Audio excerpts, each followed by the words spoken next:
नमस्कार, IBN7 की इस विशेष पेशकश में आपका स्वागत है।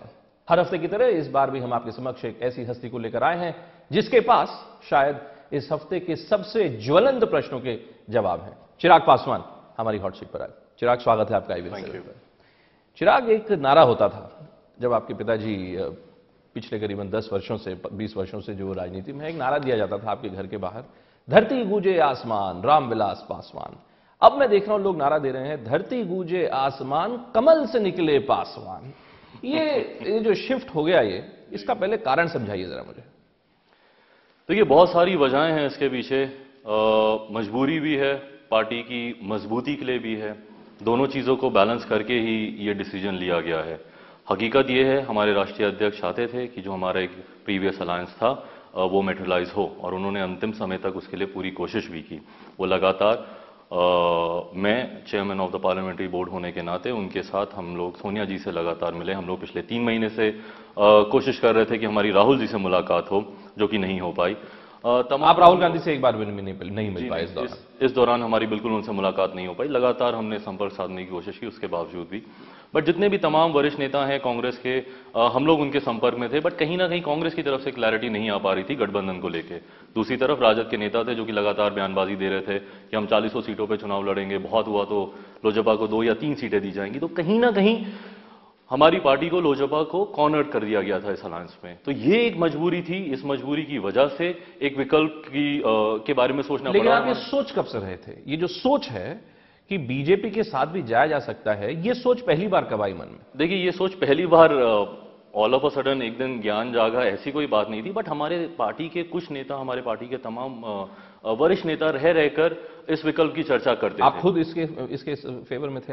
हकीकत यह है कि मैं भी फेवर में था और मैं इस विकल्प की चर्चा करता था। बट आप चाहते थे, आप अपने पिताजी को कहते थे कि बेहतर ये होगा लोक जनशक्ति पार्टी के लिए अगर आप नरेंद्र मोदी के साथ रहें, अगर आप एनडीए अलायंस में जाते हैं तो ये बेहतर होगा, इस बात की चर्चा मैं जरूर करता था। बट क्योंकि हमारे राष्ट्रीय अध्यक्ष, उनके सिद्धांत, उनकी आइडियोलॉजी बहुत क्लियर थी, तो मुझे पता था कि ये बात इतनी आसान नहीं होगी।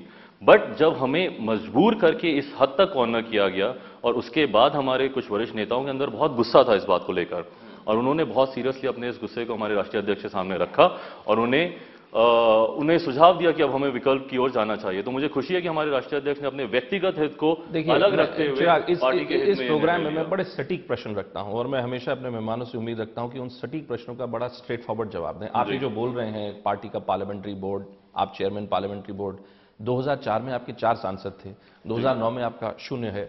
रामविलास पासवान जी राज्यसभा में गए कांग्रेस और राष्ट्रीय जनता दल के बदौलत। एक तरीके से कोई इतनी बड़ी पार्टी तो है नहीं कि बहुत बड़ी चर्चा किसी स्टेडियम में बैठ के आप लोग कर रहे थे। ये तो बाप बेटे के बीच की चर्चा हो रही थी। देखिए, बाप बेटे की, जहां पर बेटे को लगता है कि नरेंद्र मोदी के साथ जाया जाए, और शायद पिताजी को आपके ये लगता है कि चिराग को अभी अगर राजनीति के बिसात पे आगे उठाना है तो ठीक है, चिराग को मोदी जी के साथ रखा जाए। तो क्या ये सब सिर्फ चिराग पासवान को राजनीति में आगे करने के लिए है? जी बिल्कुल भी नहीं। अगर ऐसा होता तो हमारा जो एग्जिस्टिंग अलायंस था उसमें भी, अगर आप जो चर्चा करते हैं बाप बेटे की, तो बाप बेटे की सीटों पे कोई इशू नहीं था वहां। और हकीकत यह है कि उस अलायंस में हमारी सीटें और कंफर्टेबल पोजीशन में हम लोग रहते। बट ये डिसीजन फैक्ट है कि हमारे पार्टी के जो तमाम वरिष्ठ नेता हैं, भले हमारी पार्टी छोटी, ये धृतराष्ट्र सिंड्रोम तो नहीं है कहीं? ये भले हमारी पिता का पुत्र के प्रति प्रेम, भले हमारी पार्टी छोटी हो, बट हमारी पार्टी का एक अपना एक्सपेंशन है हमारे प्रदेश में। हमारे वहां पे नेता हैं, हमारे वहां पे कैडर है, हमारा वहां पे बेस है। हमें हमारे कैडर की सोच को भी सम्मान देना है, हमें हमारे तमाम वरिष्ठ नेताओं की सोच को भी सम्मान देना है। वो आपकी और हकीकत ये है कि उनकी सोच पे ही ये फैसला लिया गया। देखिए चिराग, पिछले वर्ष आपकी एक फिल्म भी आई थी अभी जी। आप पहले, मुझे याद है, इसी घर में आपकी फिल्म का प्रीमियर भी हुआ था, हमने भी देखा था जी। उस फिल्म का तो अब मैं क्या कहूं, ट्रेड पंडित के मुताबिक वो फिल्म नहीं चली, फ्लॉप हो गई जी। कहीं ऐसा तो नहीं कि चिराग पासवान को लगा कि अच्छा चलिए फिल्म में तो करियर नहीं बन पाया, अब राजनीति की तरफ चलूं? राजनीति की तरफ जिस तरीके से जब आप फिल्मों में होते हैं तो आप देखते हैं कि किसके पास सबसे अच्छी स्क्रिप्ट है, कौन बेहतर प्रोड्यूसर, कौन बेहतर डायरेक्टर है। उसी तरीके से आपको कहीं ऐसा तो नहीं लग रहा कि राजनीति में इस वक्त नरेंद्र मोदी से बढ़िया प्रोड्यूसर डायरेक्टर कोई नहीं, आओ इसी नाव में सवार हो जाए? देखिए, मैं अपने आप को दोबारा दोहराता हूं, ये जो भी निर्णय लिया गया है ये पार्टी के हित को ही मद्देनजर रख के लिया गया है, जिसमें हमारे तमाम पार्टी के वरिष्ठ नेताओं की सहमति और सुझाव पे निर्णय। चिराग पासवान के व्यक्तिगत हित को ध्यान में रख के नहीं लिया? बिल्कुल भी नहीं। चिराग पासवान के अगर व्यक्तिगत हित को ध्यान में रख के अगर कोई निर्णय लिया होता तो शायद वो हमारा प्रीवियस अलायंस ज्यादा बेहतर रहता। डेफिनेटली मैं इस चीज को बिल्कुल खारिज नहीं करता कि इसमें चिराग पासवान की भूमिका नहीं, लेकिन आपने अभी चिराग आपने अभी ये कहा कि आप खुद इसके फेवर में थे, इसके हक में थे कि आपकी पार्टी नरेंद्र मोदी से जुड़े जी। अभी आप लेकिन कह रहे हैं कि आपके अगर अपने हितों का ख्याल रखा गया होता तो शायद जो पिछला अलायंस था वो बेहतर होता। देखिए हमारे राष्ट्रीय, अब इन दोनों में तो विरोधाभास है। विरोधाभास बिल्कुल भी नहीं है। हमारे राष्ट्रीय अध्यक्ष ने बहुत चीजों को क्लियर कर रखा है और मेरे दिमाग में भी बहुत क्लियरिटी कि सबसे पहले नेशनल इंटरेस्ट आता है, फिर पार्टी का हित आता है, फिर व्यक्तिगत हित आता है। तो मैं भी जो भी डिसीजन लूंगा और हमारे राष्ट्रीय अध्यक्ष ने भी आज तक जो डिसीजन लिए वो सिर्फ और सिर्फ पार्टी हित में लिए, व्यक्तिगत हित में ना हमारे पिताजी ने कभी सोचा, ना मैं इस बारे में सोचा। बात कुछ हजम इससे नहीं होती क्योंकि 2002 में जब आपके पिताजी एनडीए में ही एक यूनियन कैबिनेट मिनिस्टर थे, गुजरात में दंगे हुए, जब दंगे हुए तब तो उन्होंने कुछ नहीं कहा, लेकिन एक दिन यकायक उनकी आत्मा जाग पड़ी और आत्मा जागने के बाद रामविलास पासवान जी ने अपने पद से इस्तीफा दे दिया, कैबिनेट से इस्तीफा दे दिया। मुझे यह बताइए 2002 में अगर बीजेपी और नरेंद्र मोदी अछूते थे, इतने खराब थे कि आपके पिताजी बार बार ऐसी टिप्पणियां करते थे कि मेरा सर शर्म से झुक गया देशवासियों के सामने, दुनिया के सामने, आज आप उसी नरेंद्र मोदी के साथ खड़े दिखते हैं। देखिए व्यक्तिगत स्वार्थ के लिए नहीं तो किसके लिए? नहीं, बिल्कुल व्यक्तिगत स्वार्थ नहीं है। उस वक्त भी हम एक गठबंधन में एक आइडियोलॉजी के बेस पे थे। आज भी मैं बहुत स्ट्रांगली इस बात को कहना चाहता हूं कि हमारा जो भी आज गठबंधन है वो इशू बेस्ड है। और इन 12 सालों में हमारे राष्ट्रीय अध्यक्ष ने बीजेपी तो क्या उनके किसी भी घटक दल से कोई संबंध नहीं रखा जब तक कि एसआईटी, सुप्रीम कोर्ट द्वारा गठित एसआईटी ने मोदी जी को क्लीन चिट नहीं दी। और हकीकत है much water has flown under the bridge since then. बहुत चीजें बदली हैं, बहुत परिस्थितियां बदली हैं। आज की तारीख में आप मोदी जी की कोई भी स्पीचेस सुन लीजिए, उसमें आपको कहीं से भी सांप्रदायिकता की झलक नहीं दिखेगी। राजनाथ जी का जो अभी कल परसों बयान आया जिसमें उन्होंने बोला कि मैं शीश झुकाकर माफी मांगता हूं अगर हमसे कोई गलती हुई हो मुसलमानों को लेकर, माइनॉरिटीज को लेकर, तो इससे बड़ा सेक्युलर स्टेटमेंट और क्या होगा? आपको लगता है? और मैं दोबारा मैं रिपीट करता हूं, जो हमारा अलायंस है वो इशू बेस्ड ही है। हमने बहुत क्लियरली अपनी बातों को रखा है कि दलितों और माइनॉरिटीज के हक की लड़ाई जो हम लोग लड़ते हैं। अभी आपने एक अच्छा आपने जो वक्तव्य आपने राजनाथ जी का बोला, अच्छा सुझाव है आपका। मुझे ये बताइए कि राजनाथ सिंह तो अपना शीश झुकाने के लिए तैयार हैं, नरेंद्र मोदी लेकिन प्रधानमंत्री पद के दावेदार हैं। क्या बेहतर नहीं होता कि नरेंद्र मोदी भी कुछ ऐसा कहते कि मैं भी शीश झुका के माफी मांगता हूं मुसलमान भाइयों, मेरी बहनों, जितने लोग प्रताड़ित हुए 2002 में? देखिए बट कहीं ना कहीं परसेप्शन तो बना ना। क्या परसेप्शन तो बना कि सेक्युलरिज्म की तरफ उनको उनकी सोच है, उनकी विचारधारा। लेकिन वो तो राजनाथ सिंह जी कह रहे हैं, तो बीजेपी अध्यक्ष कह रहे हैं, नरेंद्र मोदी नहीं कह रहे हैं। राजनाथ जी अध्यक्ष हैं और मोदी जी की सहमति के साथ ये बातें हो रही हैं। कहीं क्या ये बेहतर नहीं होता चिराग?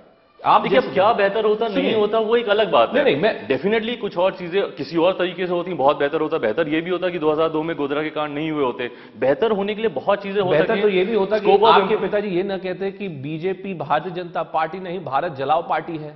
अगस्त 2013 का बयान मैं आपको बता रहा हूं। बिल्कुल बिल्कुल तब भारत जलाओ पार्टी, बिल्कुल ये फरवरी 2014 में बीजेपी भारत का भविष्य। बिल्कुल मैं आपकी बातों से सहमत हूं। यही मैंने बोला कि उन्होंने अगर अपने व्यक्तिगत हित को वो अगर मद्देनजर रखते तो आज पार्टी हित की ये बातें हम लोग नहीं कर रहे होते। बट कहीं ना कहीं जब उन्होंने हमारे तमाम नेताओं की सोच को, सुझाव को सम्मान दिया है, ये निर्णय उसी सम्मान के तहत लिया गया। मैं सिर्फ बिहार की 40 सीटों की बात करता हूं। हाँ, 40 सीटें लड़ जाते। देखिए 40 सीटों में लड़ने के लिए पार्टी को सही मायनों में पहले अस्तित्व में आना पड़ेगा। जो मैंने कहा कि मजबूरी भी है और मजबूती की भी बात है। तो पहले पार्टी को हमें मजबूत करना जरूरी है और वो मजबूती तब मिलेगी जब हम हमारे नेताओं की बातों का सम्मान करेंगे, हमारे कैडर्स की बातों का सम्मान करेंगे, हमारे कार्यकर्ताओं के सुझाव का सम्मान और भी मैं सुनता हूं कि रामविलास पासवान जी ने और चिराग पासवान ने नरेंद्र मोदी का हाथ इसलिए थामा क्योंकि बात कहीं ना कहीं पैसे पे भी है। कहीं ऐसा तो नहीं कि कहीं पैसे का भी आदान प्रदान हो रहा है? सिरे से खारिज करता हूं और इतनी छोटी सोच पे मैं कोई टिप्पणी नहीं करूंगा। आपको क्योंकि लोग ऐसा कहते हैं कि ये जो 8-7 सीटों का जो गठबंधन हो रहा है उसमें कुछ सीटों पे तो आप लड़ेंगे सीरियसली और कुछ सीटों में अदला बदली, खरीद फरोख्त, ये सब गलत है। जितनी भी सीटें हैं उसमें सिर्फ और सिर्फ हमारे पार्टी के नेता ही उन सीटों पर चुनाव लड़ रहे हैं जो पिछले कई वर्षों से हमारे साथ जुड़े हुए हैं। और प्रत्यक्ष को प्रमाण की जरूरत नहीं होती। जब हमारे उम्मीदवारों की सूची सामने आएगी तो आपको पता चलेगा कि जो इतने वर्षों से हमारे साथ जो नेता हैं वही उन सीटों पर चुनाव लड़ रहे हैं। क्या हम देखेंगे रामविलास पासवान और नरेंद्र मोदी को एक स्टेज पर? डेफिनेटली यस, अभी 3 तारीख को मुजफ्फरपुर में रैली हो रही है, तो उसमें शायद हमारे राष्ट्रीय अध्यक्ष भी उसमें जा रहे हैं। नहीं, शायद मतलब पक्का जा रहे हैं नरेंद्र मोदी और रामविलास पासवान, क्योंकि मैं वो तस्वीर देखना चाहता हूं। कल रात में कि रामविलास पासवान और नरेंद्र मोदी एक दूसरे को गले लगाएंगे। कल रात में औपचारिक तौर पे इस गठबंधन का ऐलान हुआ है, तो अभी तक आगे की रणनीति पूरी तरह से तय नहीं है, बट इतना जरूर है कि बीजेपी मुजफ्फरपुर में 3 तारीख को रैली कर रही है और बिहार के अलाय होने के नाते डेफिनेटली हमारे राष्ट्रीय अध्यक्ष भी उसमें जाएंगे। लेकिन 2009 का जब चुनाव हुआ था, जब लोकसभा चुनाव हुआ था, विधानसभा के चुनाव हुए थे बिहार में, उस वक्त हम देखते थे कि आपके पिताजी एक उसामा कि हम शक्ल जैसे व्यक्ति को अपने साथ लेके घूमते थे। जी, वो हमारे पार्टी के एक वरिष्ठ नेता हैं, पार्टी के सलाउद्दीन वरिष्ठ खान नाम है उनका। हाँ, और वो फेमस हुए मीडिया में, क्योंकि भाई उनको उसामा जी की तरीके से जो है उनको प्रस्तुत किया जाता था। अब 2014 में यही उसामा जी क्या नरेंद्र मोदी के साथ में हमें खड़े देखेंगे क्या रामविलास पासवान जी के साथ में? आप यकीन मानेंगे इस बात का कि जो मैं वरिष्ठ नेताओं की बात करता हूं जिन्होंने सुझाव रखा, उसमें उनका भी नाम शामिल है। वो भी चाहते थे कि नरेंद्र मोदी का हाथ थाम लिया जाए। कहीं आपको ऐसा डर नहीं लगता आपको कि आप जो बीजेपी के साथ जा रहे हैं, कहीं सारा का सारा मुस्लिम समुदाय जो है वो आपके खिलाफ ना हो जाए और एक रिवर्स कंसोलिडेशन लालू जी के फेवर में या नीतीश के फेवर में ना हो जाए? देखिए, हमारा संघर्ष जो है वो हमारे सिद्धांतों पे है। हम लोग वोट बैंक की राजनीति ना हमारे राष्ट्रीय अध्यक्ष ने, ना हमारी पार्टी ने कभी की है, ना हम कभी करेंगे। हमारा संघर्ष उनके हित के लिए है, उनके हक की लड़ाई के लिए है, जो इतने वर्षों से हमारा जारी है। हमारी ये कोशिश है कि हम जिस भी गठबंधन में हों, to make sure to have this check and balance, कि उस गठबंधन में दलित हो, माइनॉरिटीज हो, उनके साथ कोई अहित ना हो। नहीं, आप कह रहे हैं कि कोई वोट बैंक नहीं है। अगर रामविलास पासवान जी वोट बैंक की राजनीति नहीं करते तो मुझे पता नहीं इस देश में कौन करता है। 2004-2005 में जब आपकी 30 सीटें जब विधानसभा में आई थी, तब बोला गया कि दलित मुस्लिम एक गठबंधन बनकर निकला। अब आपकी पार्टी अपने आप को देखती है कि वो दलितों के मसीहा। अब आप ही बताइए, अब इससे ज्यादा सेक्युलरिज्म की बात क्या होगी, या इससे ज्यादा माइनॉरिटीज के हक की बात क्या होगी कि आपने 2002 में जब आपने इस्तीफा दिया तो आपने इस मुद्दे पे दिया। आप उसमें उस वक्त आप केंद्र मंत्री थे, आपकी ये सेक्युलरिज्म, आपकी जो आइडियोलॉजी है, आप उस पर अड़िग रहे, उसके नाते आपने वहां पर इस्तीफा दिया। यही तो मैं आपसे पूछ रहा हूं। यही तो मैं बोल रहा हूं कि आज की भी तारीख में पार्टी के हित को देखकर, आज की भी तारीख में देखिए, पार्टी के हित को देखकर पार्टी की अपनी एक आइडियोलॉजी, पार्टी की अपनी एक आइडियोलॉजी है, पार्टी की अपनी सोच है, पार्टी की अपनी विचारधारा है, हमारा एक अलग मैनिफेस्टो है, हमारी पार्टी का एक अपना अलग कॉन्स्टिट्यूशन है। जो हमारी एक सेक्युलर सोच है, वो हमारी सेक्युलर सोच बहुत क्लियर है, उस पर कहीं हम लोग अडिग नहीं है। मुझे ये गठबंधन सिर्फ और सिर्फ इशू बेस्ड अलायंस पे जा रहा है। इशू बेस्ड अलायंस, अब आप कह रहे हैं इशू बेस्ड अलायंस। 2008 में भारतीय जनता पार्टी ने मांग रखी थी कि रामविलास पासवान जी को यूपीए में, तब आपके पिताजी मंत्री थे, बर्खास्त कर दिया जाए उनको मंत्री पद से। क्यों? क्योंकि आपकी पार्टी का यह दावा था कि students Islamic movement of India Simi को बैन नहीं किया जाना चाहिए, और यूपीए चाहते थे कि बैन की जाए। उस वक्त बीजेपी ने कहा कि आपको निकाल दिया जाए, यूपीए से निकाल दिया जाए। देखिए किस तरीके की राजनीति कर रहे हैं पासवान जी। देखिए यही मैंने कहा कि राजनीति में मुद्दे बदलते रहते हैं परिस्थितियों के हिसाब से। आज जो हमारा मुद्दा है कि हमें भैया देश को एक स्टेबल गवर्नमेंट देनी है, एक डेवलपमेंट की सोच हम लोग लेके चलते हैं, मोदी जी भी वही सोच रखते हैं डेवलपमेंट की। जितना भी हमारे जो इश्यूज हैं वो बहुत क्लियर है। हम इतने वर्षों से हम चाहते हैं कि बिहार को एक विशेष राज्य का दर्जा मिले। हमने इस बारे में जिक्र किया, हमारे बीजेपी जितने भी तमाम नेता हैं। चिराग, आप बार बार इस बात का दावा कर रहे हैं कि राजनीति में परिस्थितियां बदलती हैं। मैं मानता हूं परिस्थितियां बदलती हैं, लेकिन राजनीति में छवि भी तो कुछ होती है।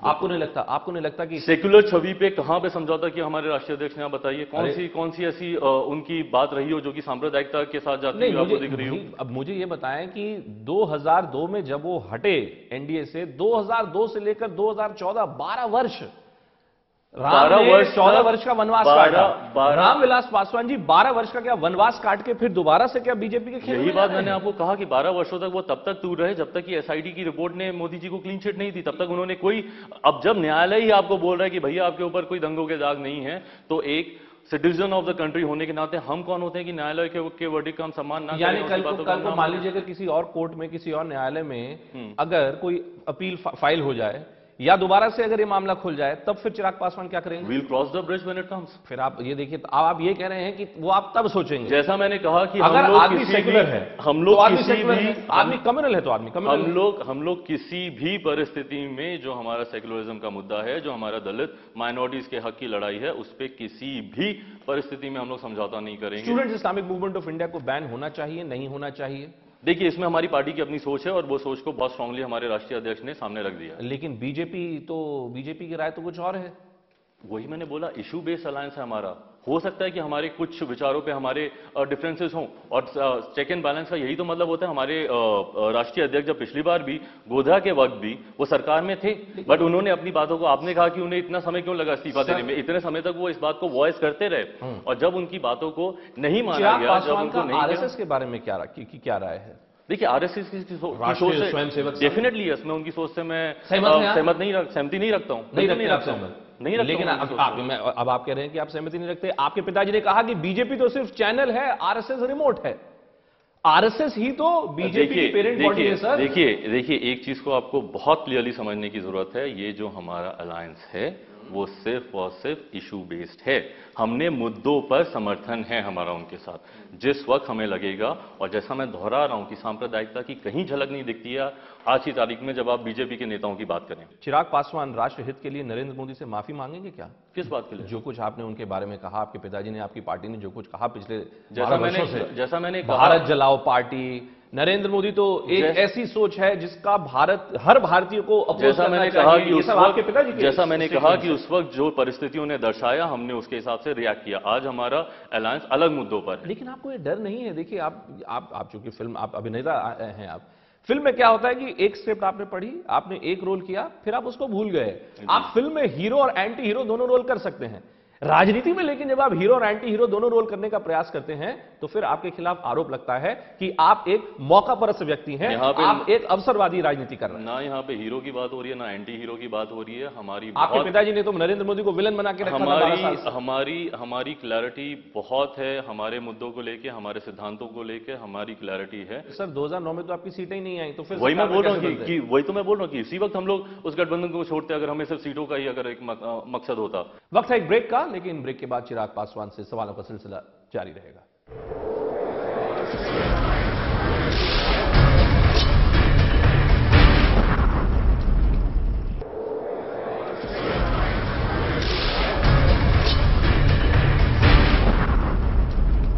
स्वागत है। चिराग पासवान हमारी हॉट सीट पर हैं और सवालों का सिलसिला बरकरार है। कहीं ऐसा तो नहीं, क्योंकि मुझे कुछ लोग ऐसा भी बता रहे हैं कि दरअसल हो क्या रहा है कि बीजेपी कुछ जो गड़बड़ तत्व हैं जिनको बीजेपी नहीं टिकट दे सकती, बीजेपी उन व्यक्तियों को आपकी पार्टी के थ्रू जो है टिकट दिलवाने के चक्कर। जैसा मैंने कहा कि प्रदेशों प्रमाण की जरूरत नहीं है। जब हमारी उम्मीदवारों की सूची आएगी तो आपको पता चल जाएगा कि उसमें हर उसी उम्मीदवार का नाम है जो पिछले कई वर्षों से हमारी पार्टी के साथ जुड़े हुए हैं, जो जिनको होना चाहिए था। जी।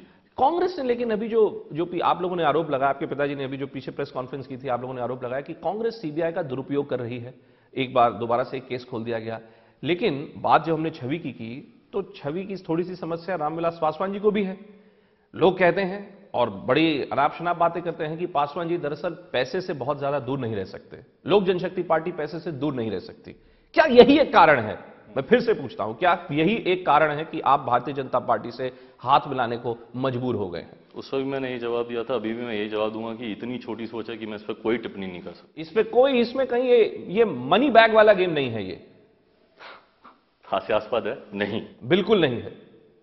ठीक है, अंत में मुझे ये बताइए, आपने कहा कि अभी जो रैली होगी उसमें रामविलास पासवान जी और नरेंद्र मोदी जी एक स्टेज पर दिखेंगे। इस बात की क्या संभावना है कि रामविलास पासवान जी नरेंद्र मोदी से माफी मांगेंगे? किस बात की माफी? नहीं, जो मैंने भाई जैसा मैंने कहा कि उस वक्त जो परिस्थितियों ने दर्शाया हमने उन चीजों पे वैसे ही रिएक्ट किया। बट अब जब न्यायालय से जब उनको क्लीन चिट मिल गई है तो ये मुद्दा वहीं पे खत्म होता है। आपकी मोदी जी से बात हुई है हाल में? हमारे राष्ट्रीय अध्यक्ष की कल रात बात हुई है मोदी जी से अनाउंसमेंट के बाद। तो क्या चर्चा रही उसमें? मोदी जी ने कुछ उनको कहा? उन दोनों राष्ट्रीय अध्यक्ष की बात हुई है उनसे, तो वही ज्यादा बेहतर जानते हैं कि क्या। अब क्या लोक जनशक्ति पार्टी का जो चेहरा है वो क्या चिराग पासवान जी आगे उभर के आए हैं क्या? ठीक है। चिराग पासवान उसमें उभर कर आ रहे हैं, नहीं आ रहे हैं, हकीकत यह है कि हमारे पार्टी एक लोकतांत्रिक पार्टी है और वो बहुत स्ट्रांग लीडर्स हैं हमारी पार्टी में, वो सारे मजबूती से सामने। बड़ा विचित्र ये लोकतंत्र है आपकी पार्टी का कि आप अभी पिछले साल तक अभिनेता थे, अब आप नेता बन गए हैं, आप चेयरमैन पार्लियामेंट्री बोर्ड बन गए हैं, आप कह रहे हैं लोकतांत्रिक पार्टी है। ये तो वही बात हुई कि पिताजी ने डिसाइड कर लिया कि क्या करना है बेटे को बिठा दिया और बेटा कहता है कि सब कुछ डेमोक्रेटिक है। अगर ऐसा होता तो इसमें सारे हमारे वरिष्ठ नेताओं की सहमति नहीं होती। ये अगर डिसीजन लिया गया है तो सहमति से ही लिया गया है, उन्हीं के सुझाव पे लिया गया। एकदम अंतिम सवाल आपसे, दिल पर हाथ रख के कहिए कि नरेंद्र मोदी जी जो हैं वो आपके लिए, आपकी पार्टी के लिए सबसे बेहतर व्यक्ति हैं और उन्हीं का हाथ पकड़ के अब आप आगे बढ़ेंगे। ये संदेश अब आप जनता को देने के लिए तैयार हैं। इसमें अगर कोई दो राय होती तो हम इस गठबंधन का हिस्सा नहीं होते। चिराग पासवान, आपने हॉट सीट पर हमारे सभी सवालों का जवाब दिया। आपका बहुत बहुत धन्यवाद। Thank you.